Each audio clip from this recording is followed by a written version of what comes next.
Mama Lolo beta mulolo mulolo bona Yesu. Alléluia.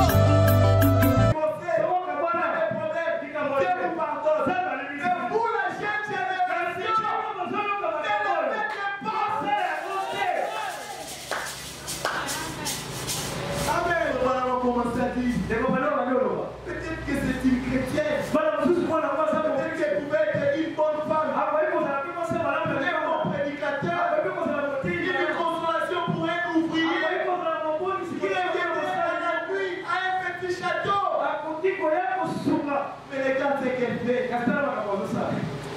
Bon, entre un peu dans la musique et la danse.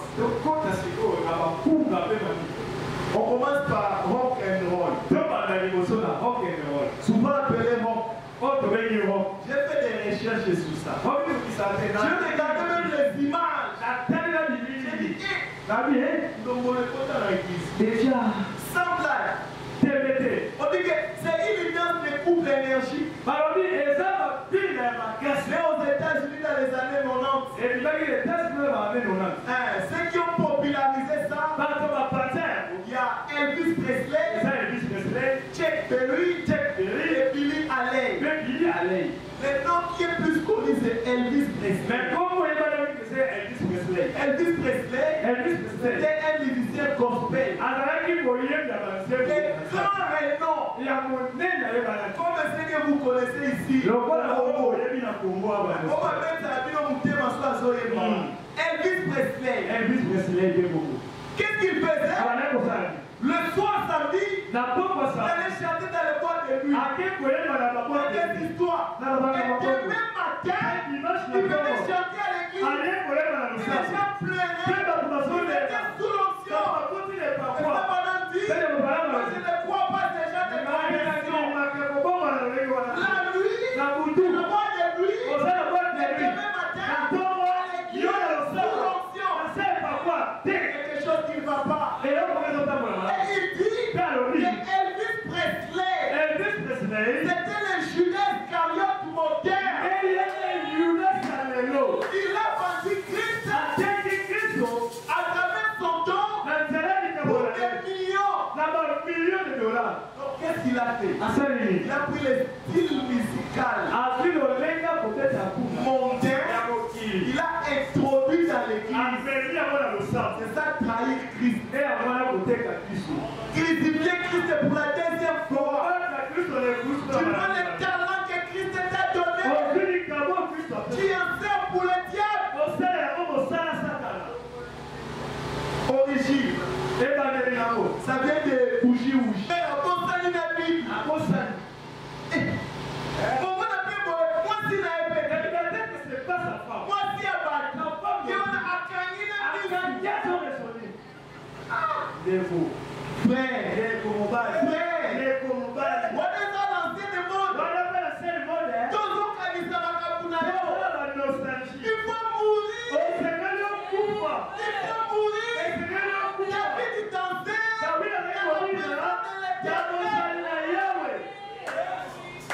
l'Éternel a fait pour moi des merveilles. Après l'avoir réalisé, il pouvait danser. Le Yohana, le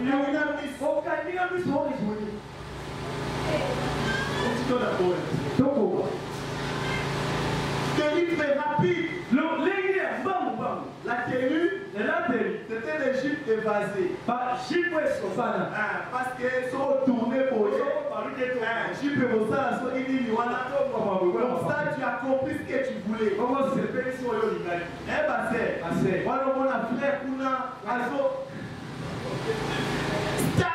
Donc, Yendeye.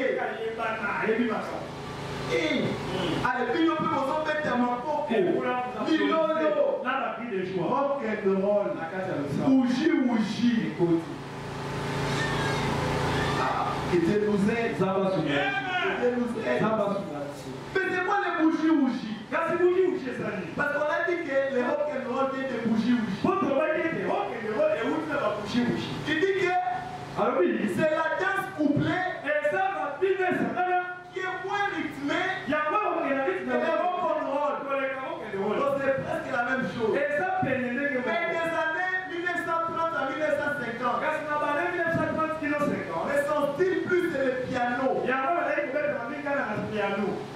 Un frère a dit ça, piano. On peut maintenant mettre à la boue. Et aussi, on dit ça. Et bon, il parle à la molle. Il dit encore, né dans les communautés afro-américaines. Aussi les États-Unis. Ça a inspiré les rock'n'roll. Et dit aujourd'hui, c'est dansé dans le monde entier.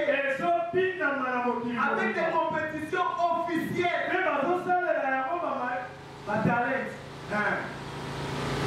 Maintenant, je me suis posé la question, ça vient de la jungle d'Afrique. Je connais jamais de l'Afrique, non? Où est-ce qu'on trouve la jungle? La jungle, on trouve où? Honorable, on trouve la RDC, non?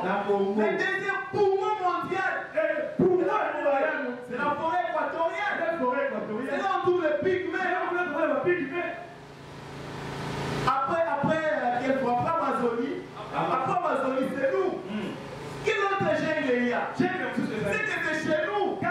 C'est chez nous ici. Quelle est la musique qui règne? Quelle est la danse qui règne?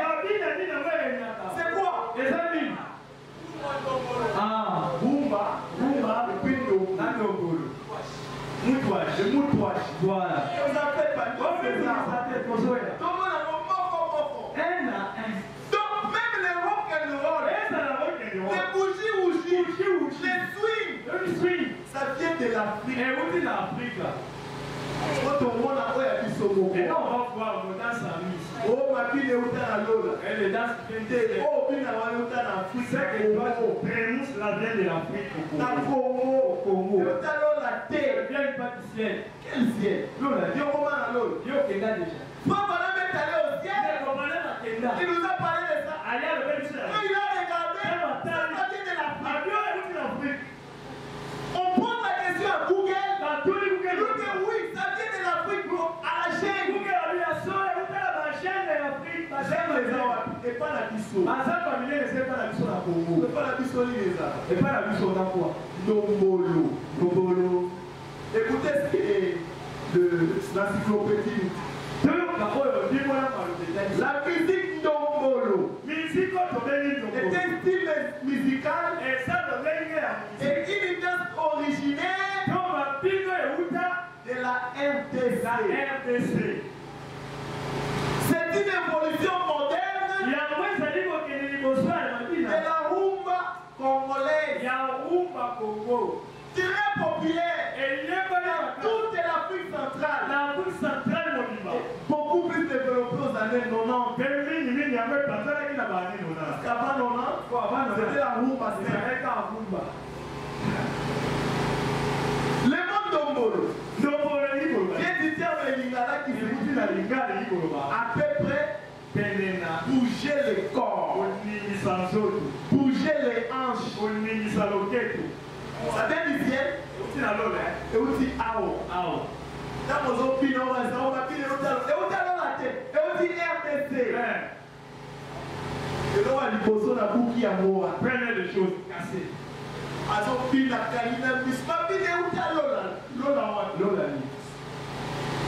Quel ciel? Ah, ok, je comprends. Je vous ai enseigné sur la sagesse infinie de Dieu. Selon la Bible, le ciel, c'est l'espace qui est entre les eaux d'en haut et les eaux d'en bas. Donc, quelque part dans les airs, ça vient des démons. C'est ça, non? Frère Branham dit, qu'est-ce qu'il dit? Ça vient de l'Afrique. Et où dit l'Afrique? Inspiré du diable. Et où dit le dictionnaire dit, ça vient de la jungle d'Afrique. Et la jungle de l'Afrique, c'est la RDC. Donc l'origine même du rock'n'roll. Pisso, Dombolo. Nous. Faire bouger les corps. Écoutez, ce style est né avec la génération d'artistes congolais comme musicien local, Kofi Olomide, Awilo Longo, Jibempia. Weranson. Ainsi de suite. Comment on a Congo? Oui, il y a du bango. Bakolo Ndongolo. Donc, si tu suis, donc tu as communication directe. Et tu auras la vie. Tu auras la vie. Excusez-moi, je dois le dire. À l'époque, c'était une manière de moderniser la rumba congolaise. À y ajouter un peu plus de rythme et d'énergie et d'attitude caractéristique. Tempo rapide,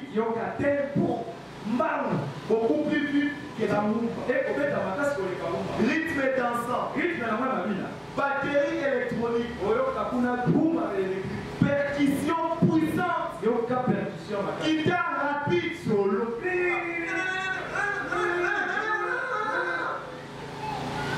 Et ça par mot. C'est pas eux. Pas eux. C'est là. Voix rythmée et slogan. Yoga. Il y a des cris, des appels et des réponses. Il s'est malolé, celui qui va voir.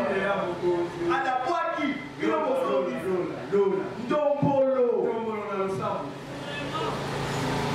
Ndombolo. C'est ça, non? Les cris, les appels et les réponses.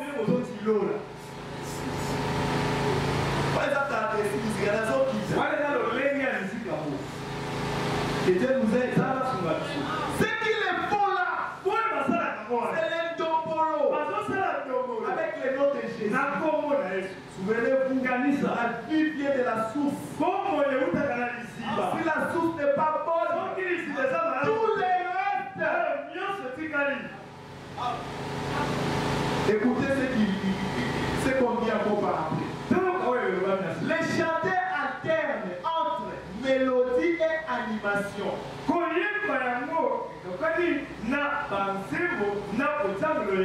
Et puis faites par des danses. Parfois les chansons sont divisées en deux parties. Une première qui est chantée. Elle est douce. On l'appelle Seben. On l'appelle Seben. On lit. Et une autre partie instrumentale pour la danse. On l'appelle animation. Honorable Kalo. La danse Ndombolo. Oh, Betelana Sebe. Je connais même un grand musicien à l'époque qui condamnait tout ça. Comme la vie dépend lui, il a encore fait des trucs pires. Vous appelez instrumental.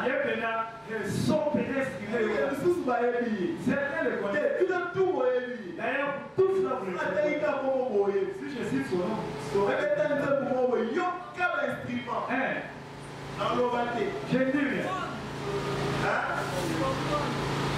Ndombolo. Écoutez, yoga. La danse, c'est une danse très physique. Ma vie spirituelle, physique, qui met surtout en valeur les mouvements des hanches et du bassin et des jambes.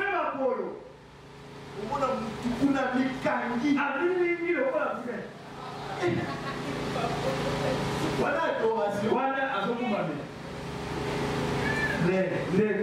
C'est moi, c'est mon bar. À esprit à vous. À ta double pensée à vous. Ndombolo. C'est le plus de Ndombolo qui a lui.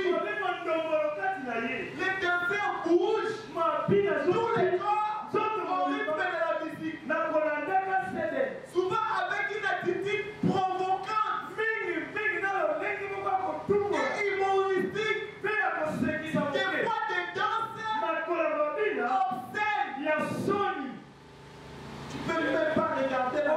Toi-même tu te dis, il ne va pas. Est-ce que tout est tout ça? Il regarde même pas tout ce qu'elle a. Et elle est envoûtée. Les démons sont en elle. Ils sont en train d'adorer les diables, de glorifier les diables. C'est pour ça qu'elle bouge tout son corps. L'adoration, la louange par la danse.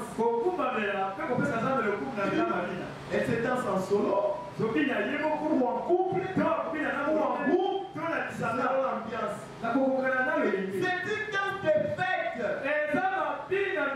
typiquement africaine.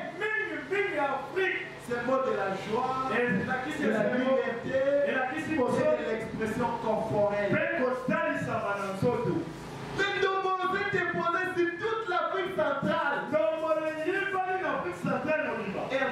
RDC, Congo, Angola, Cameroun, Gabon. Et même dans la diaspora africaine.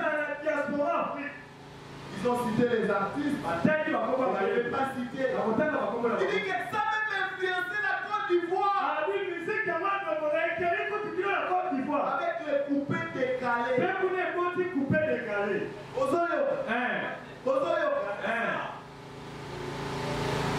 Donc, ma frère Wana, ce frère-là, il chante le Ndokolo.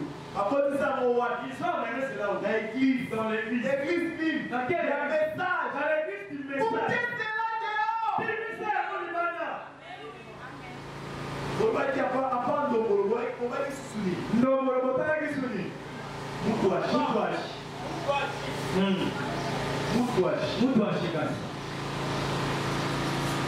Moutouachi. C'est une danse d'origine Louba. Moutouachi. Et ça m'a pris les outils et pas de décoration. Principalement en RDC. Dans la région du Kassai. Oriental et occidental. On dit que c'est une danse identitaire, joyeuse et symbolique, qui exprime à la fois la beauté, la vitalité et la fierté de la femme kassaïenne.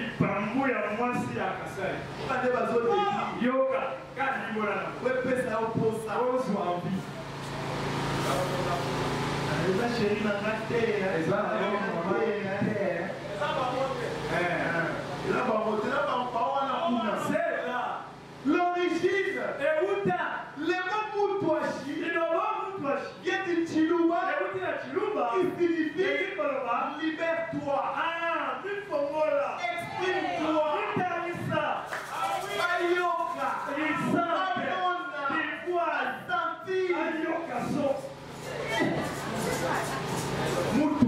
Moutouachi.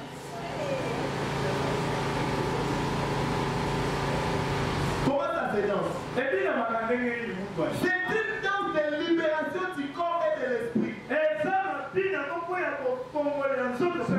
pratiqué dans des fêtes, des mariages, des cérémonies initiatiques, des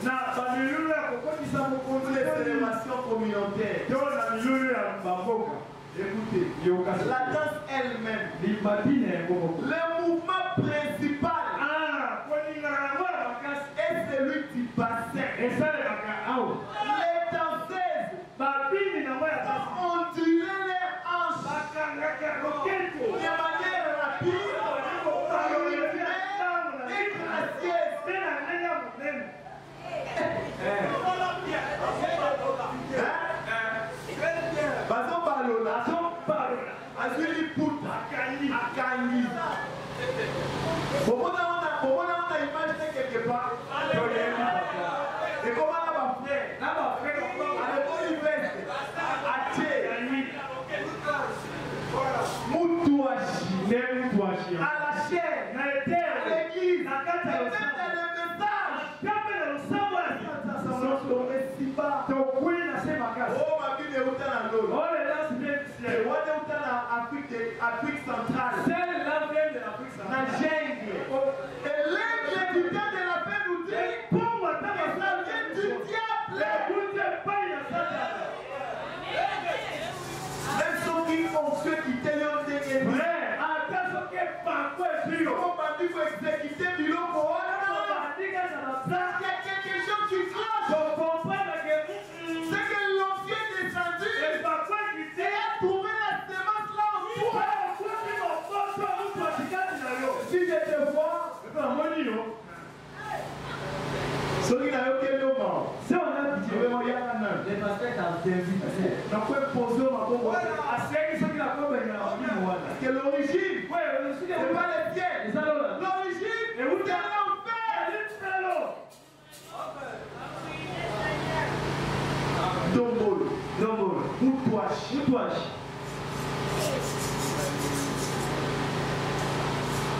traditionnelle. Les femmes portent généralement un pagne noué autour des hanches. Des fois, on met des perles et un haut coloré. Les accessoires comme les bracelets, les colliers, les foulards complètent la tenue. Les couleurs sont vives pour symboliser la joie et la vie.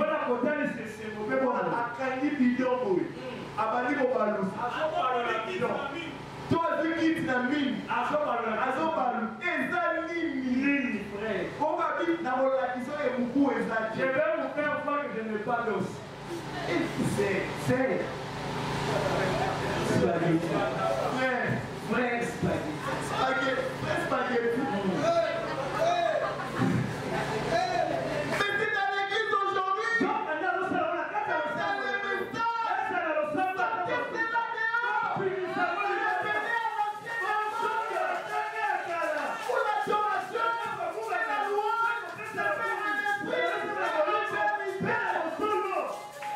avec dignité.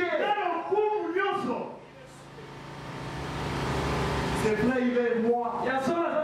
Il n'est pas roi comme les autres rois. Les autres rois peuvent accepter mon temps devant élu. Mais lui, il n'aimait pas ça. Il est l'être même de la plaisance, même de la pudeur. Les hommes qui sont devant lui, ils sont habillés en robe blanche. C'est pourquoi il nous demande de nous aussi de nous habiller correctement. Ce qui veut dire que même quand nous dansons, il faut le faire avec respect, dignité, tout en esprit et en vérité. Donc tous les autres là, que vous connaissez, qui chantent comme les membres, qui adorent comme les membres, ce n'est pas la vraie adoration. Parce que ça ne vient pas de Dieu. L'inspiration est diabolique. C'est un dombolo dans l'église. Regardez même comment il commence à se vêtir. Mais non, frère. Habillez-vous convenablement. Habillez-vous convenablement. Comme les frères, il faut comme les festivals. Pourquoi veste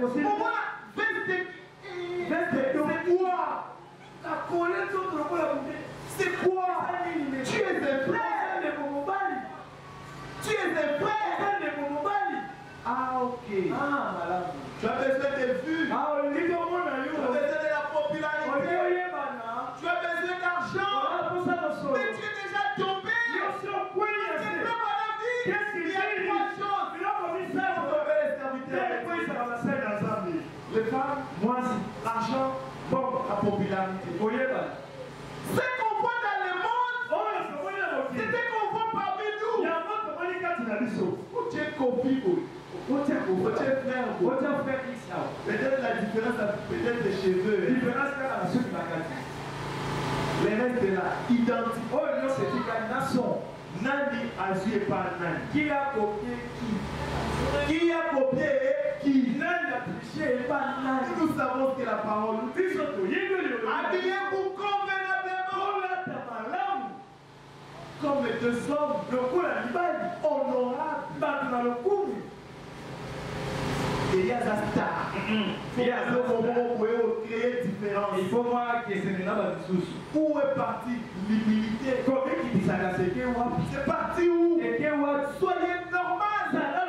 Soyez toi-même. Soyez chrétien. Cherchez le monde. Se trouver dans l'église. Que Dieu nous aide. Que Dieu nous vienne en aide. La danse devrait se faire. On le fait ici. Avec honneur. Et aujourd'hui, c'est scandaleux. Scandaleux. Je sais que certaines danses, selon la culture, que la danse est culturelle, selon les origines, Notre frère origine n'est pas ici. Nous corrigeons cela. C'est pourquoi nous corrigeons cela. Pas dire que quand tu es des louanges, quand on donne les catégories, tu nous fais boutoir. Quand tu es congolais, tu nous fais un congolais. Non, la date se met selon l'origine. Notre origine, c'est un esprit et un vérité. Avec peut-être tout ce qui est la parole. C'est ça, non? C'est ça, non? Alors corrigez votre façon de danser. Je sais que l'influence est forte. Parce que c'est presque toutes les églises, même les grandes églises, du message, qui commencent à copier les dénominationnels. Tout ce que vous verrez chez X, chez Y, vous verrez cela. Parce que c'est la mode. Si tu dis que même cantique sort de là-bas, toutes les personnes qui n'ont pas fait de nouveau, vous allez les trouver. Dans une grande église, commence à répandre de cela. Et puis toi qui avertis, que vous appelez Misozo adorer. Tu n'adores pas. Si tu adores, tu prosternes les diables. Ça a inspiré cette vie.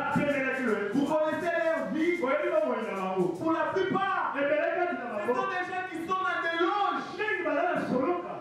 Pour la plupart, ils sont dans des vies impures. Les autres ne savent même pas se marier. Mon père me disait au bureau, il y a de ces gens-là. Madame est un monde normal, les athées. Il y a de ces gens-là. Au moins, on a pas de problème. Trop de difficultés à la maison. Mais ça va au tien thème. Dans la façon à Zobi. Yo talié boy. Alors avant d'esquer c'est moi là. Celui-ci c'est vraiment un frère.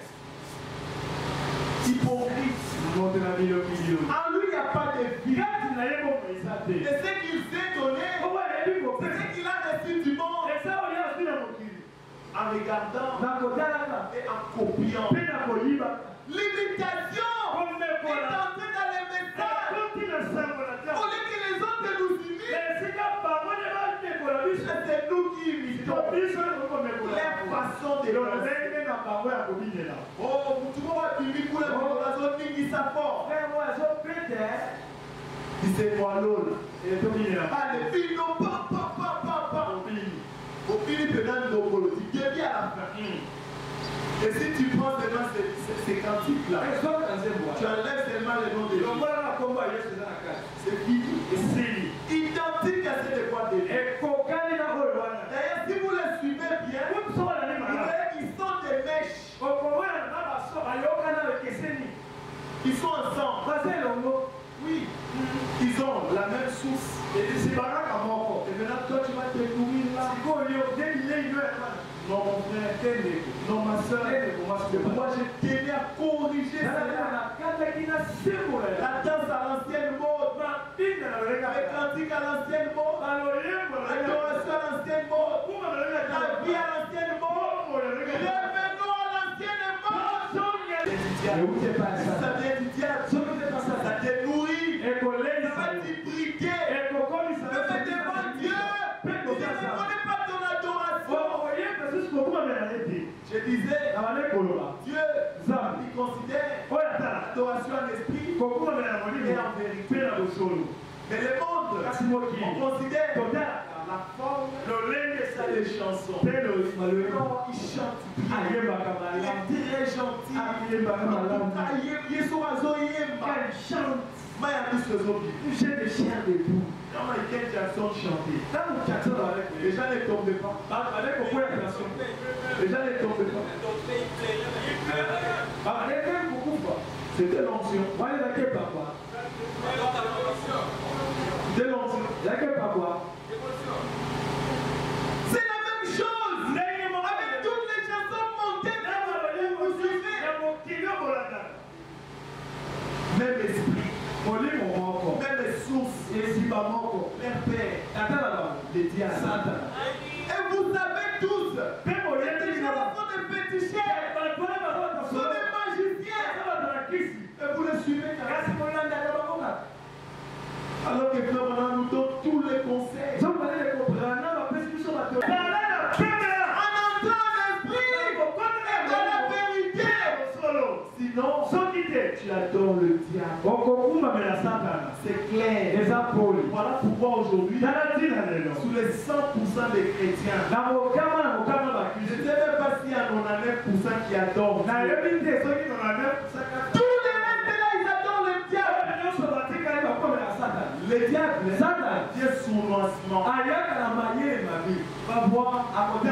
Ici, message. Ok, voilà. Il prend son fils. Viens, lui donne la magie. Lui donne ceci. Lui donne le succès. Dès quand il est mort, à quoi qu'il est là, on va il met quelque chose dans ça.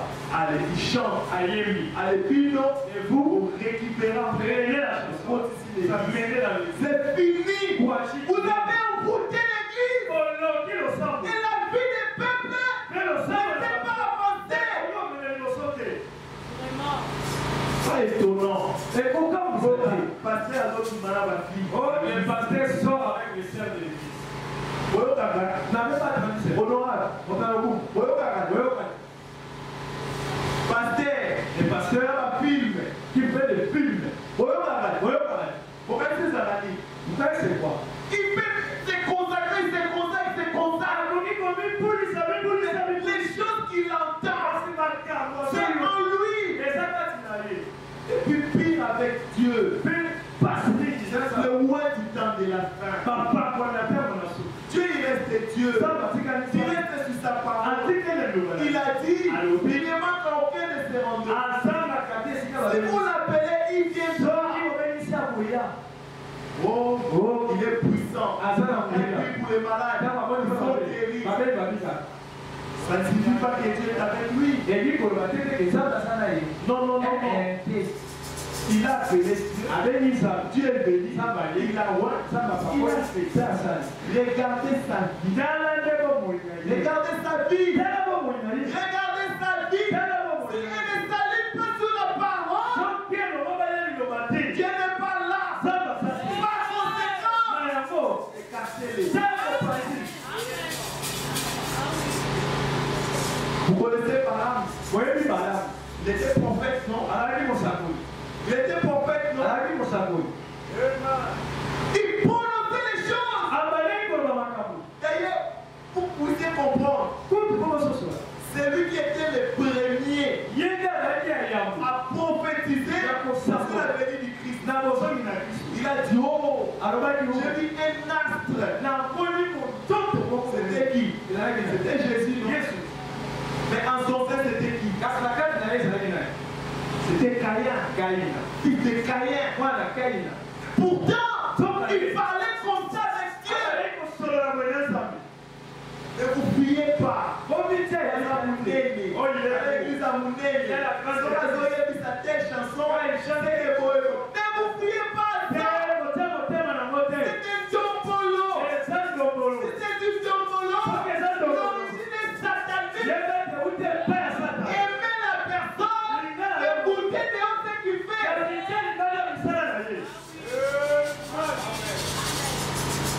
Moi, je resterai comme ça. Je pense que vous avez compris la base des choses.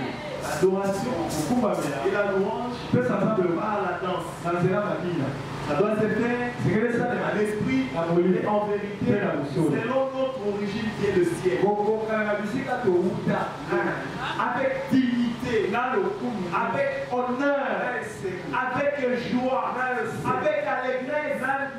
C'est ça la danse. Et non le ndomolo, non le moutouach, non les rock'n'roll, non les bougies. On est ensemble. Je pense qu'on va aider tout un chacun. Et Dieu puisse nous aider à ranger l'adoration. Que ce soit les cantiques, l'ancienne mode, inspirée par Dieu. Que ça soit la danse, l'ancienne mode, inspirée par Dieu. Et surtout, dans sa présence. Et là, nous honorerons Dieu. Nous le glorifierons, nous exalterons, nous l'adorerons. Et ça sera bien pour nous. Le Seigneur